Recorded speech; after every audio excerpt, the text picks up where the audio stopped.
Amém, né?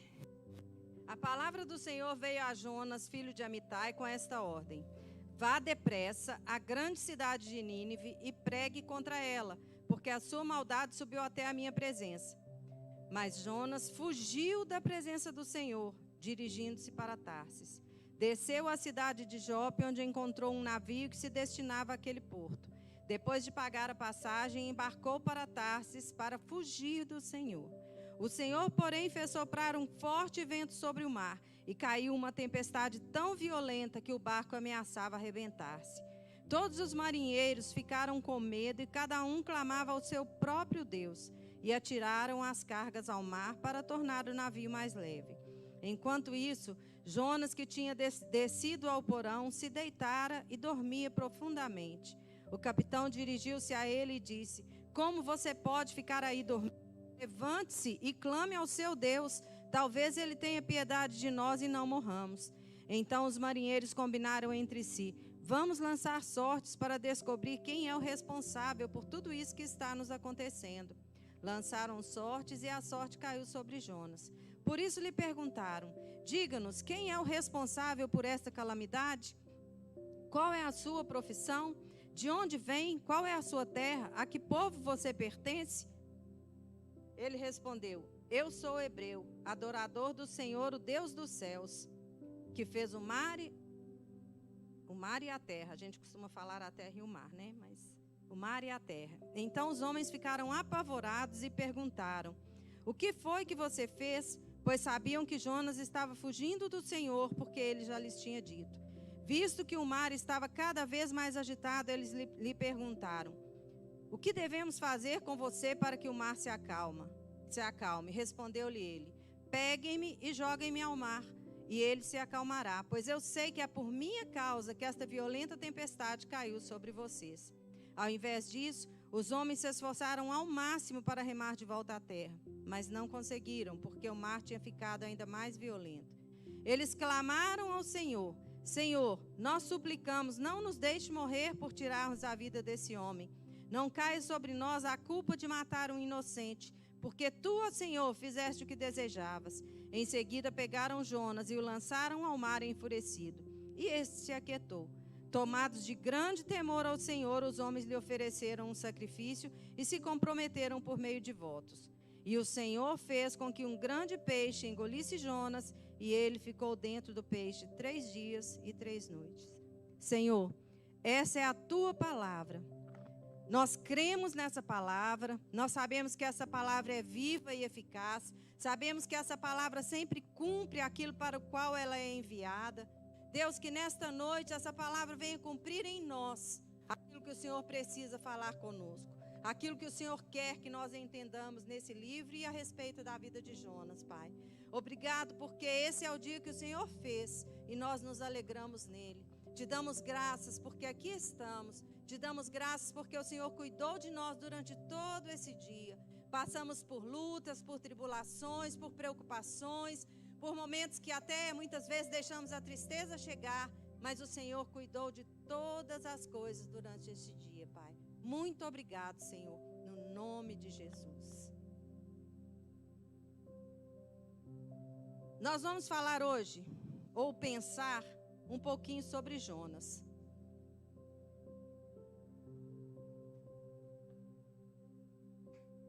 Eu esqueci de compartilhar a internet do telefone aqui, então não consegui abrir aqui. Quem era Jonas? A gente às vezes lê, né, escuta, fala, mas quem era Jonas? Um profeta hebreu. Na época de Jonas, o rei era Jeroboão. Ele nasceu em Gat-Hefer, nas vizinhanças de Nazaré. Foi mandado para Nínive.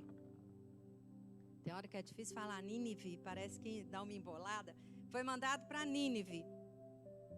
Nínive foi a última capital da Síria, que hoje é a região do Iraque.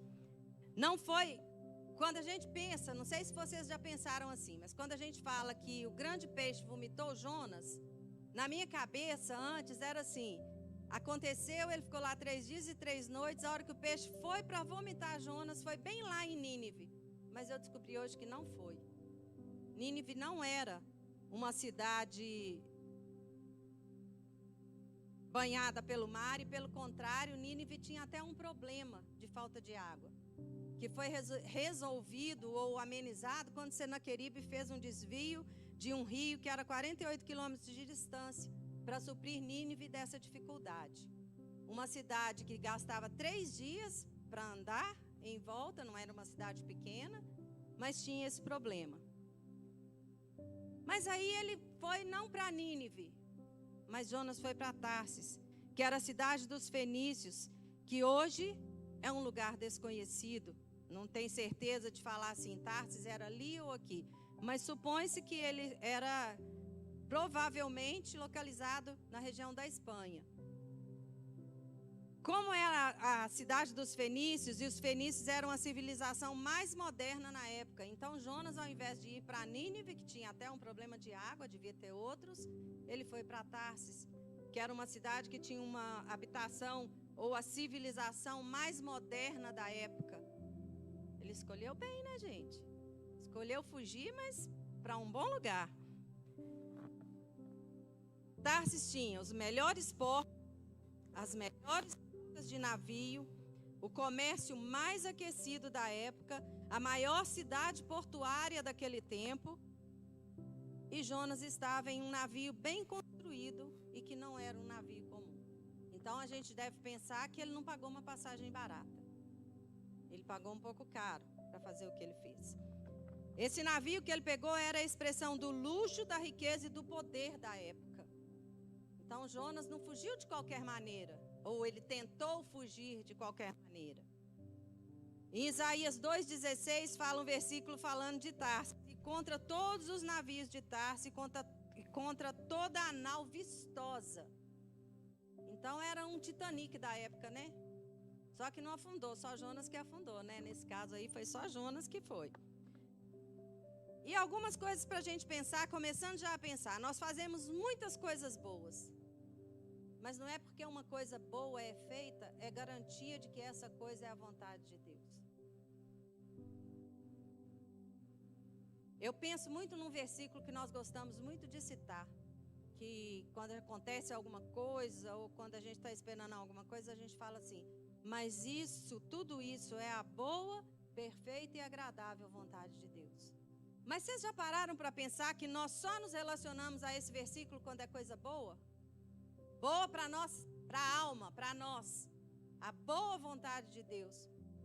Se uma pessoa perde algum membro ou tem algum problema, ele deixa de estar vivendo na boa, perfeita e agradável vontade de Deus?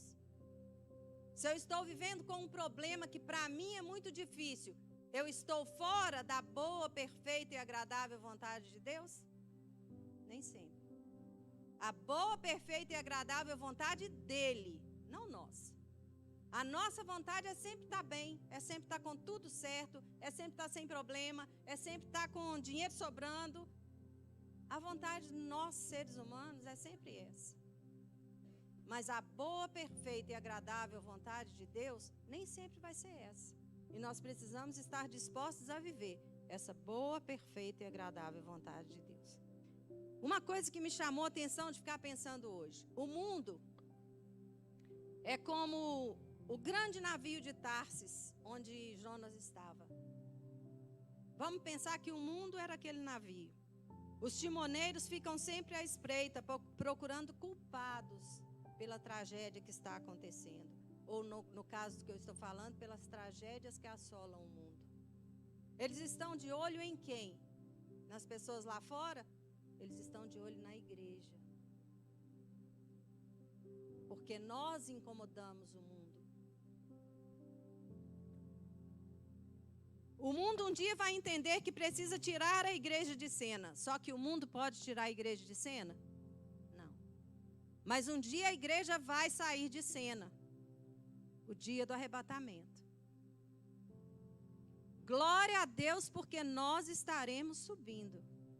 Mas ai daqueles que vão ficar. E esse é o tempo da gente ter uma vida de conserto. Esse é o ano em que Deus está nos dando uma oportunidade, chamando esse ano para nós de ano da justiça. Nada, nada é em vão. Nada é sem propósito. Em tudo Deus tem um propósito. E aí nós precisamos começar a pensar: qual é o propósito de Deus? O que é que Deus quer comigo? Não com a igreja num todo. Comece a pensar com você. O que é que Deus quer comigo com o ano da justiça? Se você não teve tempo de fazer no ano passado, fugiu o nome, gente, do ano que foi o ano passado? Restauração. Se você não teve tempo de restaurar a sua vida até o final do ano passado, pare e repense.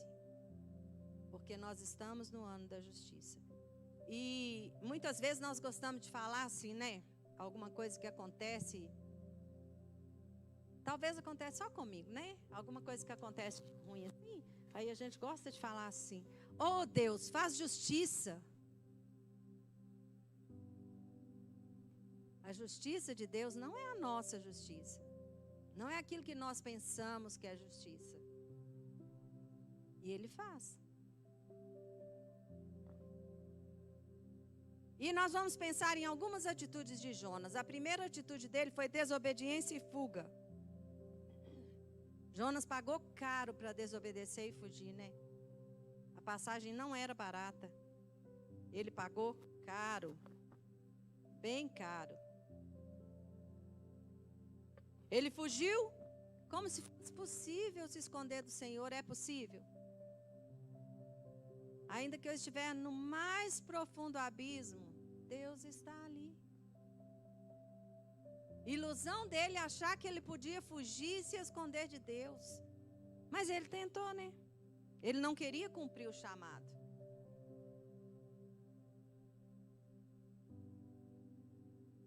Será que é diferente de hoje?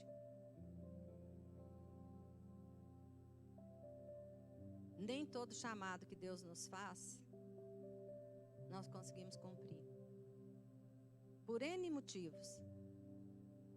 Mas alguns chamados que Ele nos faz, nós passamos por Ele e seguimos.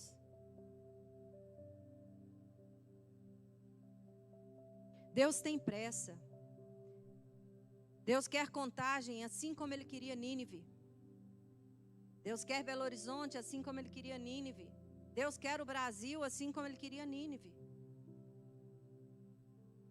Nós não temos só 3 dias para andar e orar e falar, porque o Brasil dá muito mais que 3 dias.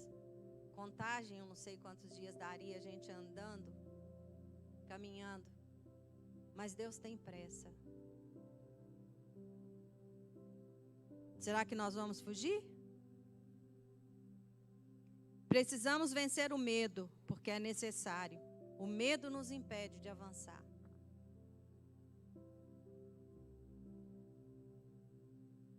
Tenho medo ministerial também. Tenho medo de eu não vou dar conta. Tenho medo de que vai ser difícil demais. Mas nós precisamos vencer o medo. Nós precisamos vencer para o medo não nos parar. E olha só como que é engraçado. Nínive estava distante de Jonas 800 quilômetros por terra. E Tarsis estava a 3.000 quilômetros de navio. Ninguém foge quando ele manda para aqui, ninguém foge para cá. Mas vai fugir para longe. Se é que isso é possível, né?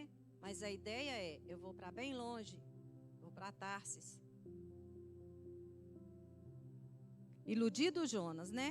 Mas, às vezes nós também pensamos que algumas coisas nós podemos fugir. Outra atitude dele foi a indiferença e a negligência. Será que nós estamos dormindo o sono da indiferença e da incompreensão? Jonas dormia lá embaixo, enquanto tudo lá em cima estava se acabando. E Jonas estava lá embaixo dormindo. E engraçado que ele não subiu para dormir, né? Ele desceu.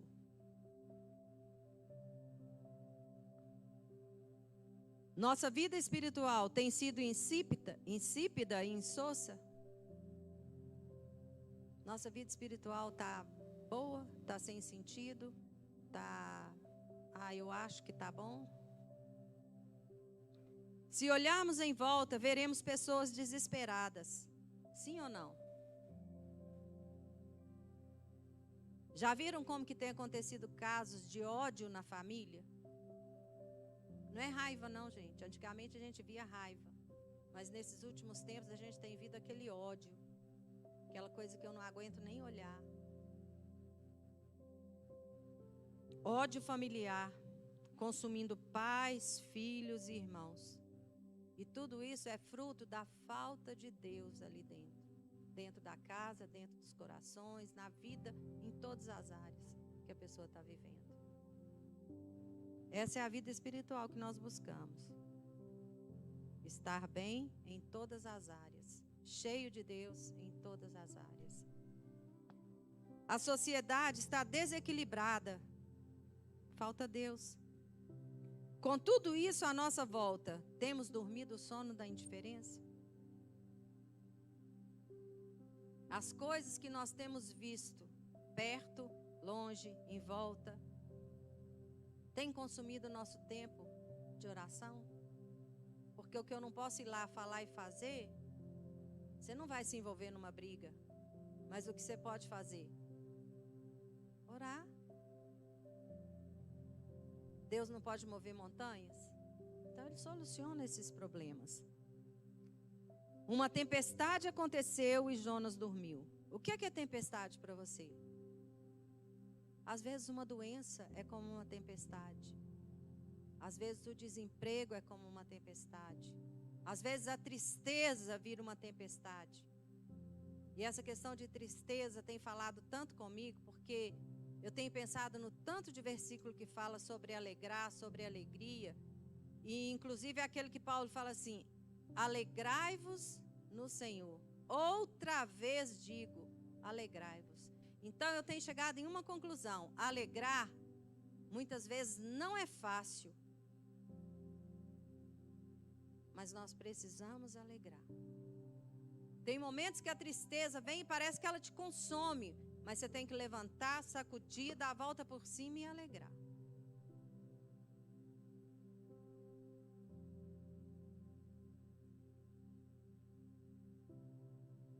A dívida é uma tempestade para você? Para uma criança, perder o brinquedo é uma tempestade. Para um adolescente, uma paixão não correspondida é uma tempestade. Cada um vive a sua tempestade. Cada um tem a sua tempestade. Mas nós precisamos aprender a agir de forma que essa tempestade vá cessar. E uma coisa mais importante quando você está passando numa tempestade: a tempestade tem que te levar para ficar mais próximo de Deus. Toda tempestade tem que te fazer aproximar de Deus. Ela não é para te levar para longe, mas ela é para te aproximar.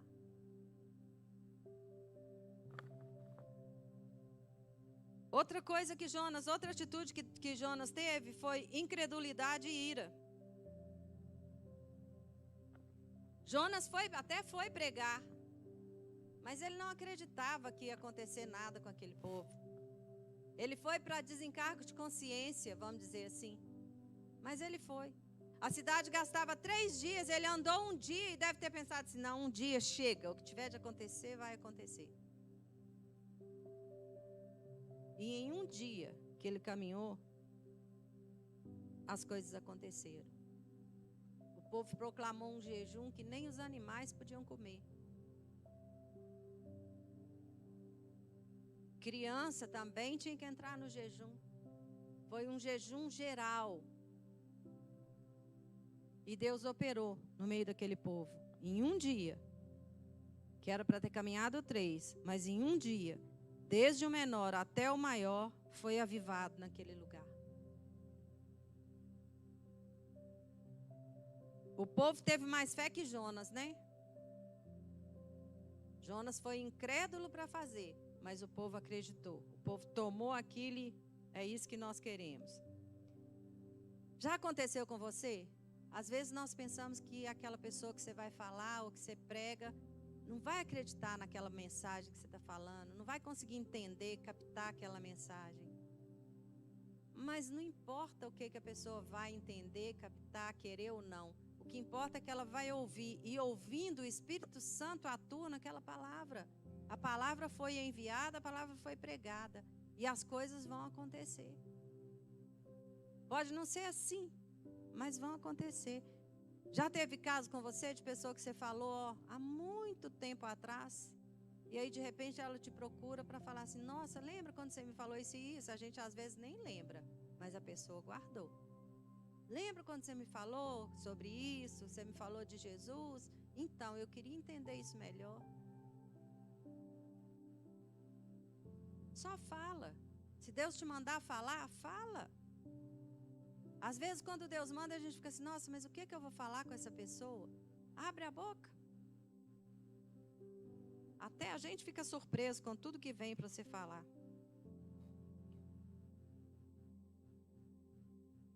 Sabe uma coisa que nós precisamos ter cuidado na igreja? No nosso convívio com Deus, na nossa comunhão com Deus. Gente, não virar uma forma de vir na igreja como se tivesse que vir bater cartão. Não virar como se você tivesse a obrigação de estar aqui no culto. Não venha por obrigação, venha por amor. Venha porque você não consegue ficar longe dos irmãos. Essa comunhão é tão gostosa. Tem dia que eu chego em casa e fico assim: nossa Deus, hoje eu não estava nem bem, mas ai, que bom que eu fui para lá. Eu chego em casa tão bem. Cuidado para que as coisas não se tornem obrigação, não se torne bater cartão. Porque aí você vai estar aqui só o seu corpo. Cuidado para o seu coração não endurecer e você começar a desacreditar daquilo que você ouve. Deus é o mesmo, ontem, hoje e vai ser para sempre. Ah, Deus, mas o Senhor já me falou tanta coisa há tanto tempo e não aconteceu. Calma. Tem coisas que se acontecer fora do tempo, não vai dar certo. Um bebê nasce de 3 meses. 3 meses é o quê? Aborto. O bebê tem o tempo certo para nascer. As coisas de Deus é tudo assim. Tem o tempo certo. Não queira correr, não. Não queira acelerar, não. Porque Deus é perfeito. Deus é perfeito. Jonas, na verdade, ele acreditou que Nínive ia ser destruída. Ele foi para falar o que ele precisava falar, mas ele achou que Deus ia consumir aquele povo. Ele não achou que a misericórdia de Deus fosse alcançar aquele povo. Ele desejou morrer quando viu que Deus não ia destruir o povo. Gente, imagina Jonas, um profeta, sentar e olhar tudo acontecendo diferente lá e falar assim: eu preferia morrer do que ver isso.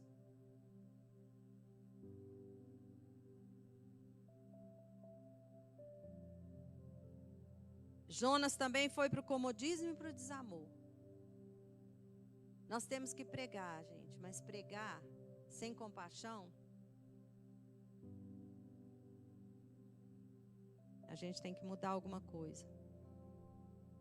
Com um dia, Jonas achou que já tinha feito o trabalho. Saiu da cidade e foi para um lugar onde dava para ele ficar olhando para aquele povo. Olhando e pensando: que horas Deus vai destruir esse povo? Que horas Deus vai consumir esse povo? E Deus foi dar uma lição para ele. Deus permitiu que nascesse aquela planta, crescesse, desse sombra para ele. Ele aproveitou da sombra daquela árvore, ele aproveitou da sombra daquelas folhas. E quando de repente aquela árvore sumiu, acabou, ele ficou bravo. E Deus queria mostrar para ele: tá vendo como que você é? Você veio, você não plantou, você não cuidou, você não deu crescimento, mas você usufruiu dessa sombra. E agora você está com raiva.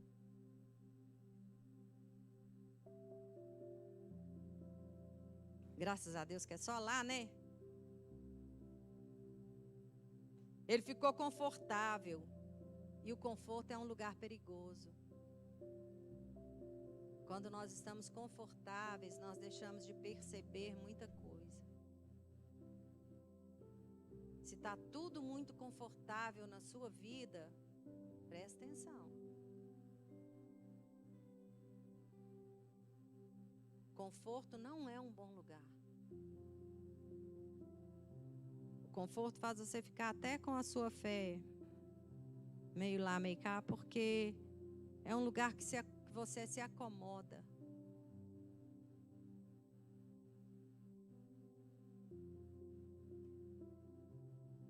Mas Deus não perdeu a oportunidade de fazer Jonas perceber a dureza do coração dele. E essa árvore foi uma forma de Deus falar. Como que Deus poderia nos fazer ver a dureza do nosso coração?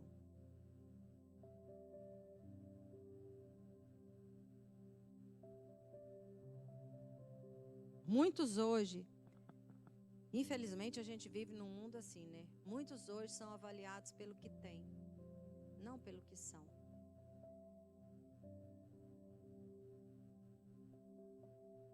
Aconteceu uma história no início de quando a gente foi mudar de profissão, que nós vendemos um barracão que a gente tinha no bairro Inconfidentes para comprar um caminhão.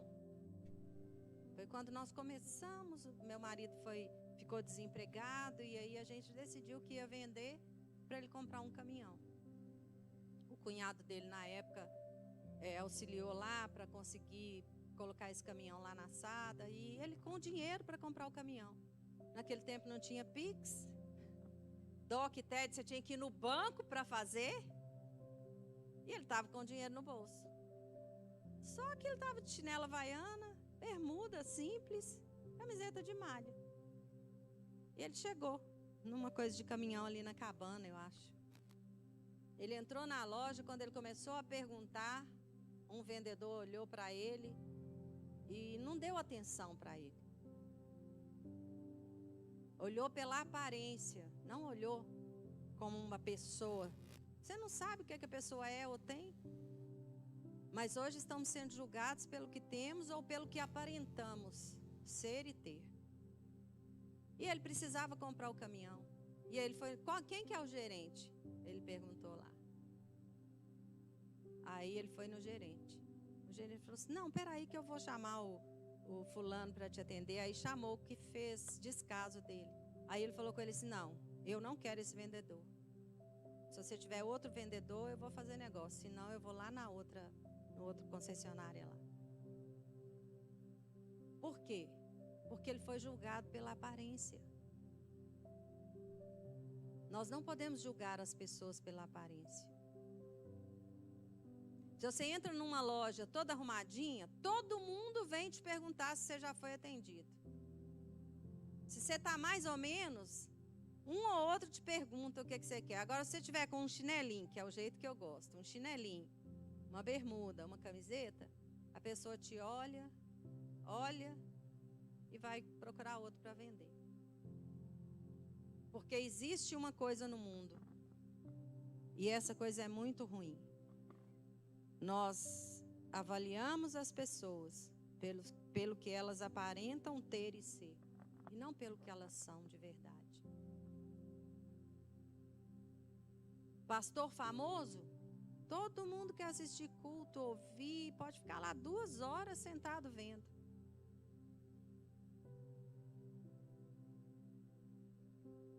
Mas não avalia pelo que está ouvindo. Tem muita gente comendo comida venenosa, porque só está ali para deixar tudo entrar e nem para perceber o que está deixando entrar como alimento na vida dela. E depois ainda sai repetindo muita coisa que não é a realidade bíblica. E se você fala, não é isso, que a Bíblia não é assim, não é isso, as pessoas não conseguem aceitar o que você está falando. Por quê? Porque elas estão olhando para a aparência do outro que falou.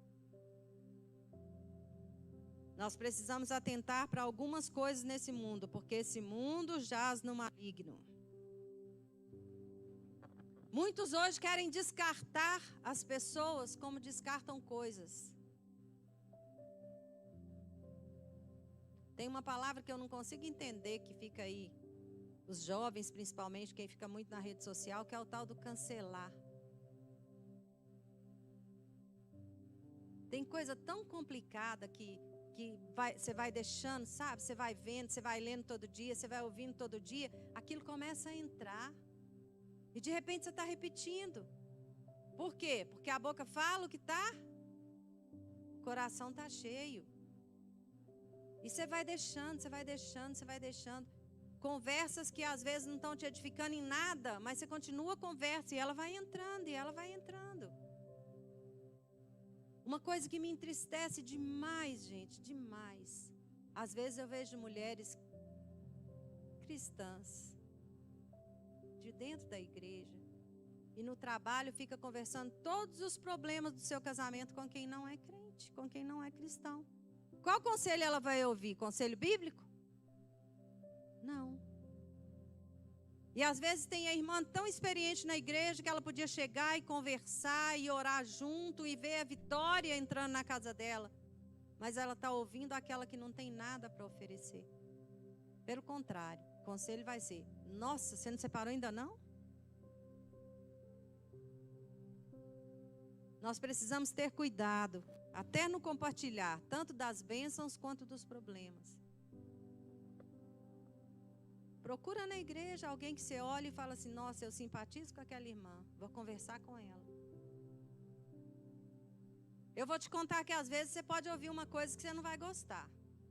Quando eu dava aula lá no seminário, ai gente, já estou acabando, tá? Mas é rapidinho. Quando eu dava aula lá no seminário, teve uma menina que estava noiva. E ela pediu para conversar comigo a respeito dos problemas que ela estava passando. Primeiro, o noivo não trabalhava, não preocupava em trabalhar, ele ficava com o carro dela, abastecido por ela. A conta de luz, de água da casa que ficou de herança para ele, é ela que pagava.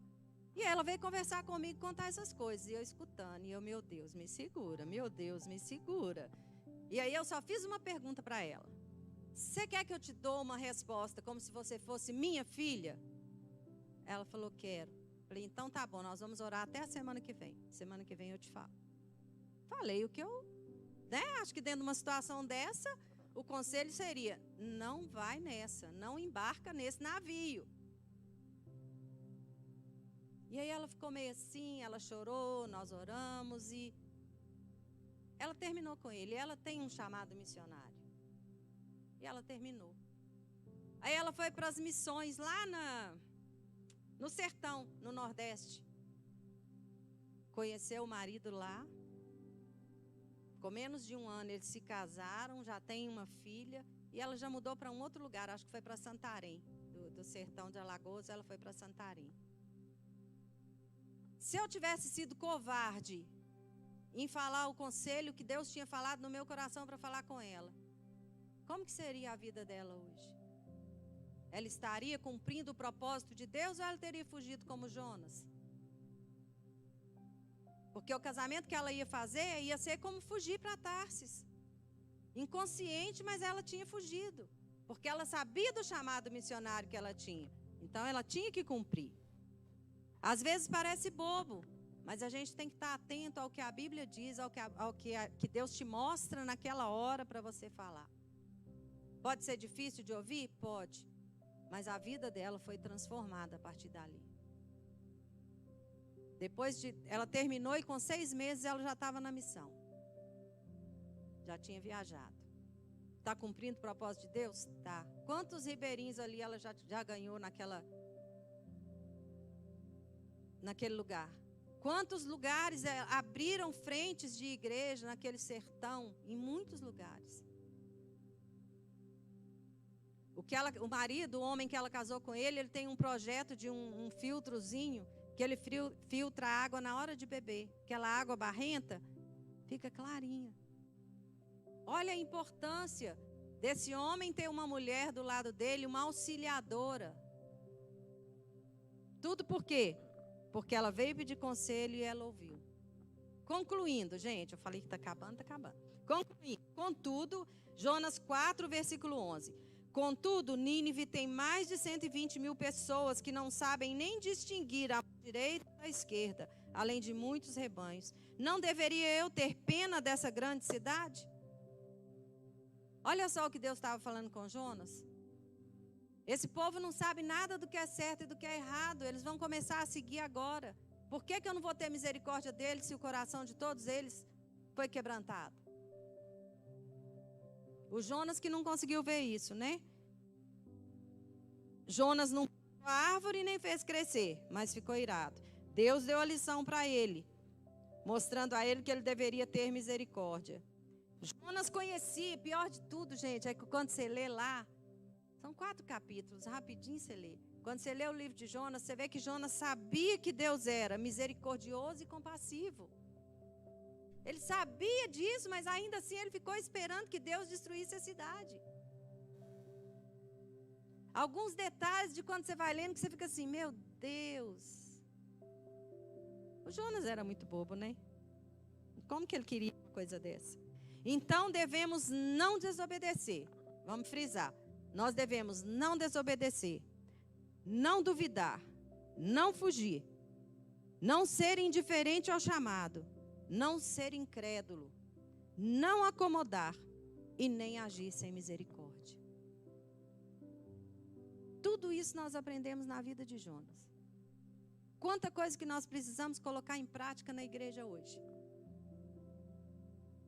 Mas só o Senhor, para nos dar desprendimento das outras coisas, para a gente realmente buscar primeiro o reino de Deus e as outras coisas serem acrescentadas. Vamos ficar de pé e vamos orar? Senhor, ouvimos tantas coisas aqui a respeito de Jonas. Eu sei que muitas coisas que nós ouvimos aqui não é fácil de cumprir, não.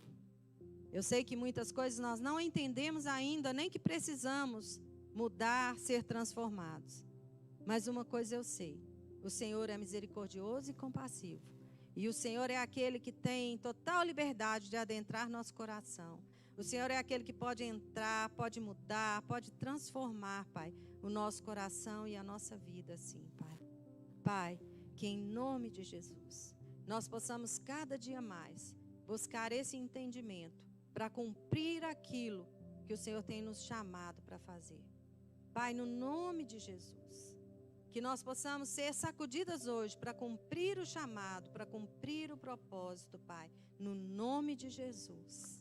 Amém.